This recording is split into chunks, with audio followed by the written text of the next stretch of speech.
Hi, welcome to the workshop. So we've got a little different show here today. We're going to have a couple of interviews. We've got, of course, what people are waiting for is the winner of the contest.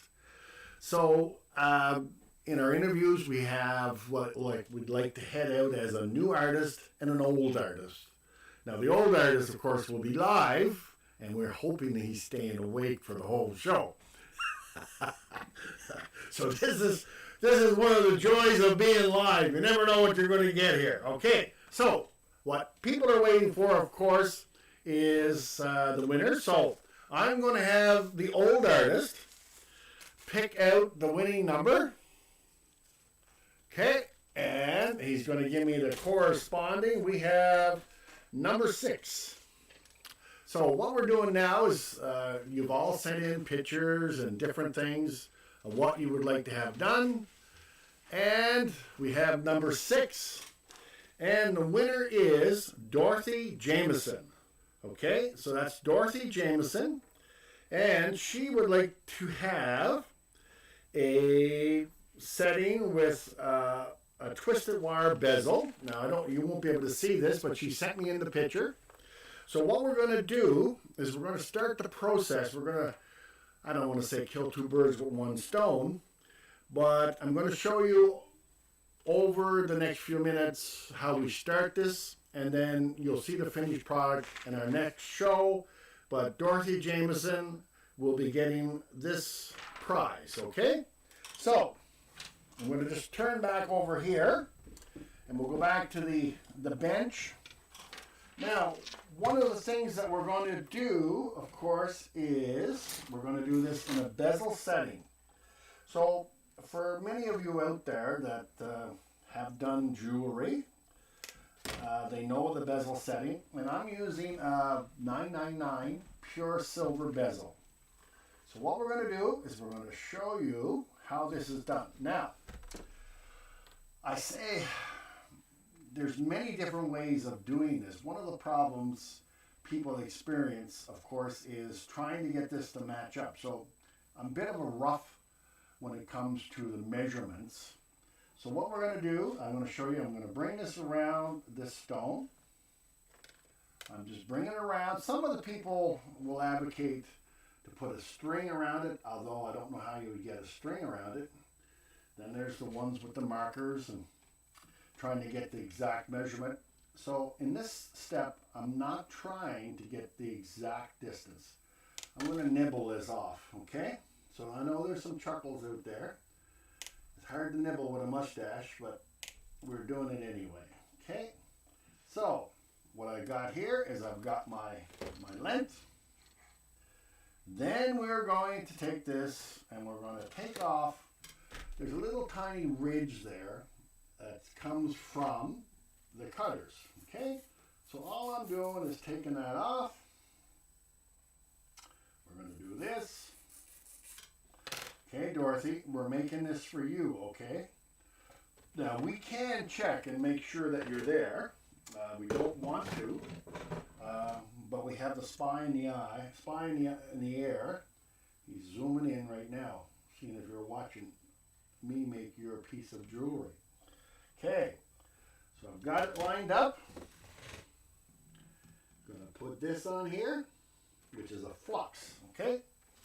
So the flux basically keeps the oxygen away while we are joining the 2 pieces. And for those of you who are interested in the different tools, I'm using hard solder. And we're just going to bring this around. The trick is to get everything all sort of the same temperature and then concentrate a little bit right on the joint. And there. Okay, so we have the joint, the metal joint. This goes in here. Now I don't know if you can see that, but we've joined that with a hard solder. And I'm going to put it on the outside of the stone. Okay, so these are the sort of the steps that we're taking to make Dorothy's, okay? So that's around. Now, the next step for those of you, again, who want to see how we move these things through the process, I'm going to put a flux on a piece of silver that I had pre-cut. Now, normally I would set this up with a 7 on the top and 7 on the bottom, because that's what it will take. So we're going to take this, we're going to dip this in the flux. Okay. Now, we are going to join this to the bottom. Now, every time I do this, I think of my second guest who's coming up, the old artist. Him and I kind of learned together, and I used to try to solder this by putting pieces on the outside, okay? And I have to put an outer ring on that. So anyway, a lot of times it allows for some mistakes, and this is back in the learning days. And the old artist, who was my student at the time, said, well, why can't you just put that in the center or inside and do it that way? Well, I had never thought about it because, as we talked about in other shows, I tend to learn as I go, or I had learned as I went. There was not a lot of training. But so the old artist, who's going to be the second interviewee, he's getting old. He's getting older as I look at him. But one of the benefits of working with somebody is you're always asking each other questions. So he had a question, and it was a breakthrough for me. So what I'm doing now is I'm heating everything up. So the idea of soldering two pieces of metals together is that both of them have to be basically about the same temperature. If you don't, one is colder than the other, is the solder will move towards the hot one. Okay? So now you've noticed that all the way around, but I'm going to jump start it by just doing this. Okay, so I put a little bit of solder there, and what happens is this allows the solder to really move around. And I don't know if you can see it, but the solder is moving around this, following the torch, okay? You see that little flash? So what we've done, we've joined the outer bezel to the back sheet. I'm going to just pop it in acid for a second. Okay. So now I'm going to show you what we've done. Closer to the wall. Closer to the wall, my producer says. Okay, so we've got a really good joint. Now, some people would notice that I didn't file the bottom. I didn't play very much with trying to get it to sit flush. The solder will actually, contrary to a lot of belief, actually pull down your bezel a little bit, tiny little bit. So perfection sometimes is not everything you need. So what's going to happen now, we've got to this part, we're going to change over to the interview with the young artist. So just to give you a little background, Drew Gilmore showed up here Saturday. She's a young artist from out west, and she had some lapidary work to do, and so her and I worked together to do it. And I said, great opportunity at this point to, there, I'm looking at the right camera again. So it's a great opportunity for her and I to sort of share some stories and introduce her to you, my audience. So if the producer's on side, we're going to change over to Drew. Okay, hi everybody, welcome back to the workshop. This is a little special segment. Every once in a while, we have these little bumps in the road where we run across somebody who, of course, is in the same industry, and I guess one of the more exciting things is somebody who's just starting out. So I want to welcome Drew to the show. So Drew, you've just moved here. Give us a little background on where you came from, what are you doing, and your company. Yeah, so my name's Drew. Hi. I'm from Calgary, Alberta. I went to university for 2 years, kind of just learning the basics as far as metalsmithing.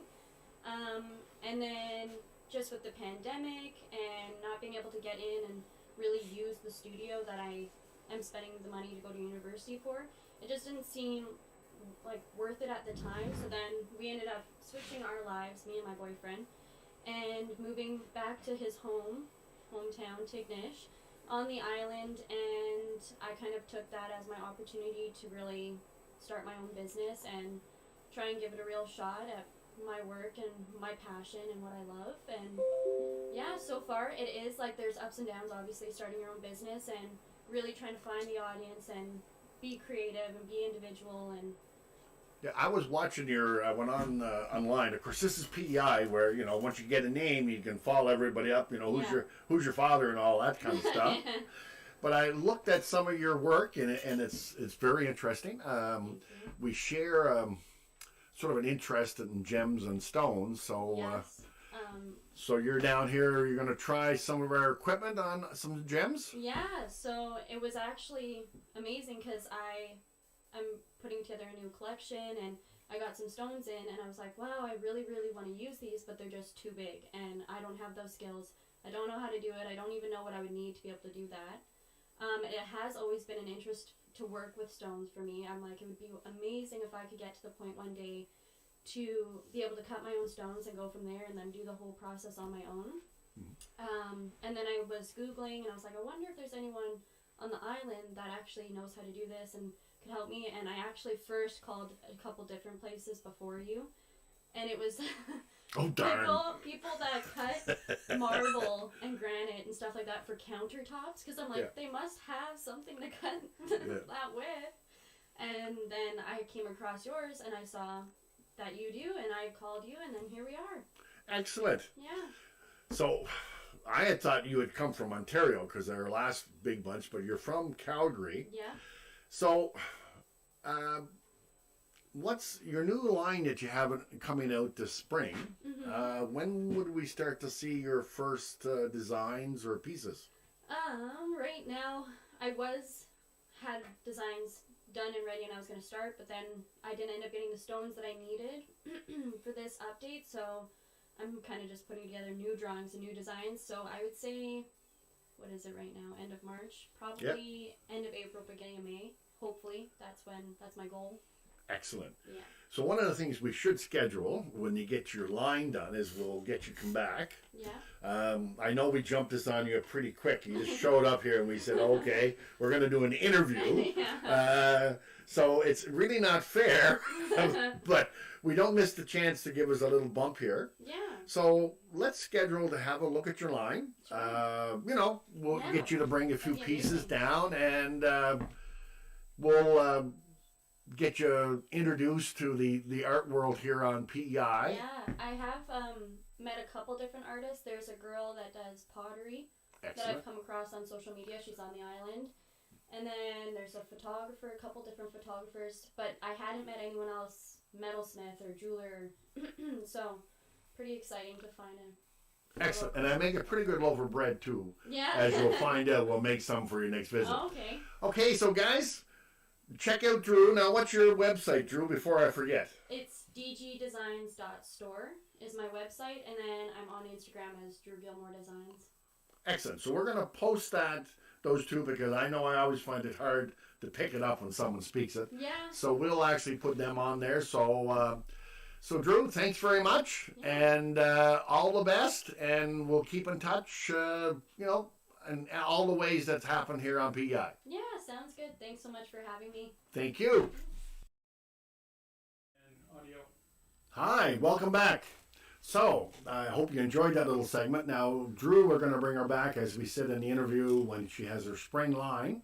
So, a quick little step, and then we're going to bring in our old jeweler. No, I didn't. Well, anyway, we're going to bring the old guy back. So, one of the things I say to a lot of my students is, jewelry making, for the most part, is making a series of circles. So for Dorothy, she wanted a wire twist on the outside. So all that is we're going to do exactly the same thing as we did with the stone. I bring it around, okay? We've got that there. I'm going to make the cut. And I'm going to do the little nibble because I'm going to measure it. And when we come back next week, you'll see the finished item. Okay? So, now, I guess as a lead into this, I'd like to show you one of my favorites by my guest, if you will. Let's see if we can get this. Closer to the wall. Closer to the wall. There, perfect. Okay, so this I think you call the Jerusalem Cross. It is, Peter, the Jerusalem Cross in style, and on behalf of every senior citizen that's watching, I'd really like to thank you for calling us out as old people. Made me feel really special and cared for. So, could we get your name? I'm Scott McKay. Scott McIsaac of a Handmade Cross, Scott. And I have to say, I've known Scott for a long time. Him and I have sort of walked the same path when it comes to making. So, Scott, tell me, how did you get started at this? Well, I got started right here in the shop. About 10 years ago, 11 years ago, I was serving a local church. I'm a ordained minister and also a prison chaplain. And I was looking for something that would sort of distract me because there's a lot of pressure on being a prison chaplain. There's not many good let's have a party days inside. And I had met you, I believe, and you said one day, well, why don't you drop by the shop? Fast forward to today, in the 3 or 4 years where I was coming every Monday. Yes. Every Monday. That Monday stretched into every Monday and maybe a Wednesday, and then it stretched and stretched and stretched. And every time I'd come out there, we would do a number of things. You would show me a little bit more. I would make a piece, not every day, because I was just learning. I saved the first piece I made.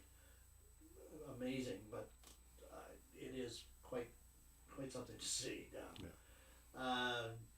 But in the course of all of that, I learned a great deal, all from your mentoring, of course, and developed a style. And from the very beginning, because I remember you saying to me, well, why do you keep making crosses? Why do you do that? Mm. Well, I said to you then, and as of today, that's all I really ever want to make. Because and I think that's a connection to my faith background. Yeah. So how many different styles would you have now of, and as you said, the basic design of the cross? The basic cross that we have now is what's called a Latin cross. That's the typical cross T-bone. And I probably now have safely 150, 200 different styles of that base. Different material used. I work primarily in silver, but also work in copper, brass, wood. Can I show, I just want to show here, under just one of these copper and brass. That's Celtic design cross you got there. How's that look, Wayne? That's good.